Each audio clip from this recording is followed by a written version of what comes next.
Tout le monde, j'espère que vous allez bien. Donc aujourd'hui on se retrouve pour une nouvelle vidéo. Comme vous avez dû le voir dans le titre, on se retrouve pour le gâteau citrouille en Fimo, donc pour le tuto. Je suis vraiment désolée, voilà, cette vidéo j'ai pas eu le temps de la poster dimanche. Pourquoi? Parce que déjà là je la tourne parce qu'on est lundi, donc voilà, c'était hier dimanche. J'ai pas eu le temps parce que déjà j'ai eu un gros problème samedi. Un problème qui m'a rendu très triste. Et bref, il y a eu un truc, donc j'avais pas le moral, je savais pas quoi tourner. Je me dis bah ouais, c'est bientôt Halloween, donc je pourrais vous faire un petit tuto d'Halloween, voilà. Après, c'est pas le seul truc que je vous réserve, vous verrez bien.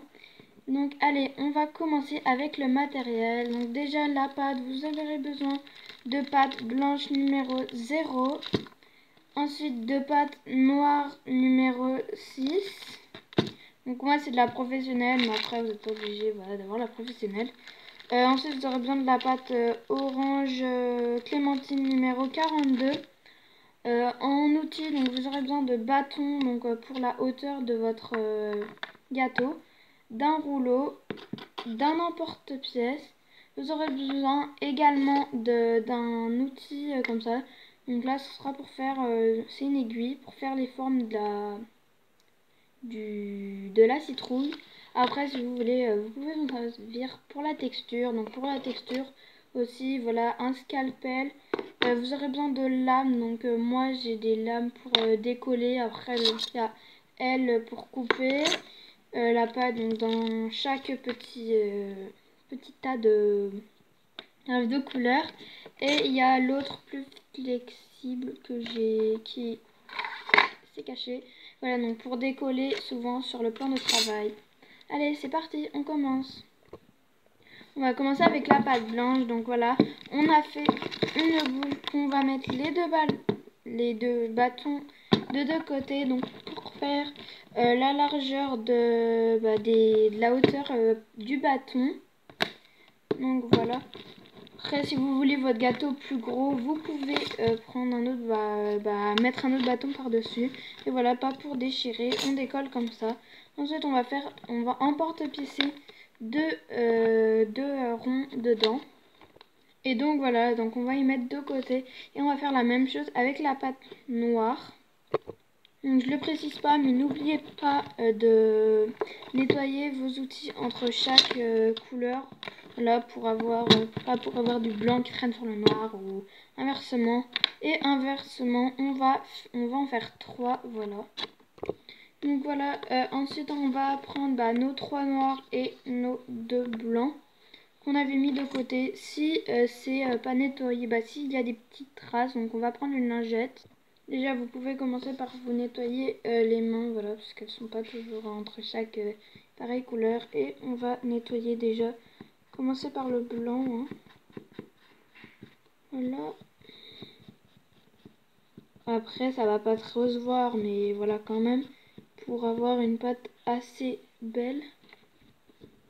Donc voilà, ensuite on va donc prendre le blanc qu'on va mettre par-dessus le noir. Et voilà, donc ensuite on a juste à suivre.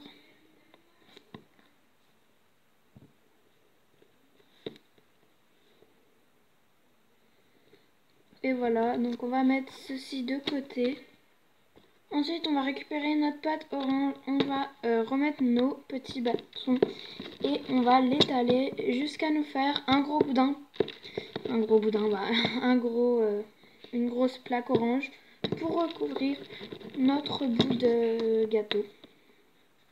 Donc voilà, donc ce qu'on va faire déjà, c'est qu'on va prendre notre emporte-pièce et on va faire un rond dedans orange. Voilà, donc on va étirer un peu ce rond pour que ce soit plus grand. Si ça se casse réellement, moi ma pâte en fait elle était un peu dure au départ. Donc voilà, elle se tire. N'hésitez pas à refaire le rond. Donc moi là, je vais pas le refaire parce que c'est bon, elle s'est recollée. Mais genre si ça se casse dans tous les sens, voilà. Vous savez, vous pouvez recommencer, hein, vous inquiétez pas. Donc voilà, donc là ce qu'on va faire, c'est qu'on va mettre comme ça par-dessus pour recouvrir le dessous. Et on va y rabattre comme ça sur les côtés. Donc c'est pas grave si on n'a pas là, parce qu'après avec le reste de pâte on va y recouvrir. C'est juste pour recouvrir le dessous. Et ensuite on va prendre le bout normal, donc le plus gros, qu'on va donc bien étirer comme ça.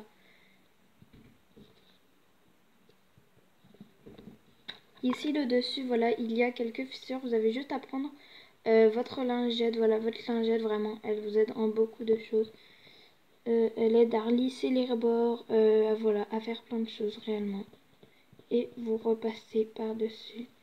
Et voilà, ça va effacer les traits. Voilà, comme s'il n'y en avait jamais eu. Donc voilà, là ça colle. Voilà. Donc ensuite, pour bien recouvrir tout, si par exemple, vous voyez comme là, vous n'avez pas envie de faire comme ça des gros pâtés, vous avez juste à après y découper avec votre lame, comme ceci. Voilà, et après vous relissez avec votre doigt ou avec la lingette. Et voilà, à un moment vous avez étalé la pâte et vous avez juste à passer votre couteau comme ça, votre scalpel, pardon, votre lame plutôt. Je perds tous mes mots en ce moment, je suis désolée. Comme ça vous avez vu qu'on avait déjà mis une face en dessous, et ben ça fait un peu plus régulier. Et ensuite on va rouler pour bien tout lisser, ou vous pouvez encore y faire à la lingette. Et voilà notre gâteau. Ensuite là, l'outil qu'on aura besoin, c'est l'aiguille. Donc ça sera pour faire les traits de notre citrouille. Donc vous avez juste déjà à faire à peu près une forme de citrouille.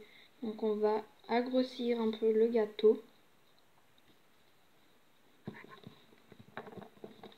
Voilà, donc s'il y a des bulles d'air, n'hésitez pas à les exploser. Voilà, donc là j'enlève quelques taches de noir. Donc voilà. Donc voilà ce que vous allez faire, ça, de passer votre aiguille comme ça. Donc déjà en premier ce qu'on va faire, c'est, voilà, donc on va bien passer sur tous les bords. Voilà, comme ça. En bas, en haut, sur les côtés. Et déjà vous pouvez commencer à faire une croix. Ensuite repasser comme ça. Donc voilà. Et là, comme ça va vous former votre citrouille. Et bah, ça sera nickel, quoi.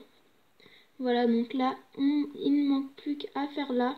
Et ça sera terminé. Et voilà, notre gâteau citrouille est bientôt fini. Là, vous avez juste à prendre du verre si vous voulez faire le petit truc de la citrouille. Donc ça va plus ressembler. Donc pour ceci, tout simple, vous avez juste à prendre un peu de verre que vous allez rouler pour faire un boudin, quoi. Et donc voilà, ensuite vous avez juste à remettre comme ça. Et voilà, donc là on va couper comme ceci. Et voilà, donc là on a bien une forme de citrouille. Mais n'oubliez pas que c'est un petit gâteau. Donc là on va prendre le scalpel et je vais découper donc une part. Donc voilà, comme ceci. Donc ensuite on va faire la texture. Donc pour la texture, vous avez juste voilà à rouler votre piquet. Donc si vous n'avez pas d'appui comme ça, vous pouvez prendre un cure-dent, voilà, et le rouler pour faire des petites miettes comme ça. Voilà, donc vous faites couleur par couleur. Ne mélangez pas genre comme ça, parce que sinon tout va partir en vrac. Voilà, donc pour la texture réellement, ça prend le temps. Voilà, juste la petite part comme ça. Vous en avez au moins pour 3 minutes. Voilà, si vous voulez faire une part réussie. Voilà. Et voilà donc notre petit gâteau. Donc voilà, j'espère que cette vidéo vous aura plu. Vraiment, je suis encore très désolée pour le manque de vidéos. Comme je vous ai dit, avec tous mes problèmes, voilà. Aussi, les idées de vidéos, vous pouvez m'en dire en commentaire, parce que vraiment, là pour Halloween, j'en ai, mais après, j'en ai Il y en a dit, bah, je sais pas quoi faire, quoi, voilà. J'en ai quelques-unes là en tête que j'ai marquées dans mes mémos pour m'en rappeler, parce que moi et la cervelle, voilà, ça fait deux. Donc, sinon, j'espère que la vidéo vous aura plu. N'hésitez pas à liker la vidéo. Sinon, je vous fais de gros bisous et abonnez-vous. Bye bye.